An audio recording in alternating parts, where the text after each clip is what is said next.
Using a multiply blending mode is very helpful for shading, but be very careful of the colors that you pick. A common technique in digital painting to do shading is to create a color layer and then create a shading layer on top of the color layer and set its blending mode to multiply. Now here I'm showing this in Krita, but this applies to any painting program.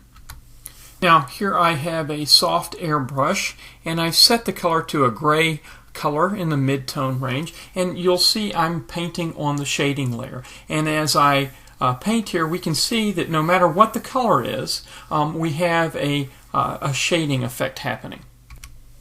However, we have to be careful when we're dealing with light colors. So for example, let's assume that we want to put some warm tone to this color. And so just to illustrate this, I'm going to turn this way to a highly saturated color. And as I paint on top now what you'll see is that the paint actually shows through on some of the lighter colors.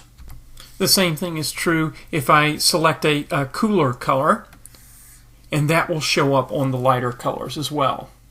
So if we're adding hue into the color, into the chosen color, away from these tones, the gray tones, you'll see it showing up. So if you're going to do shading in this type of way, you should probably not go very far away from the gray colors. So if you're actually going to choose a color, a hue, then you can just go ahead and set the blending mode to normal.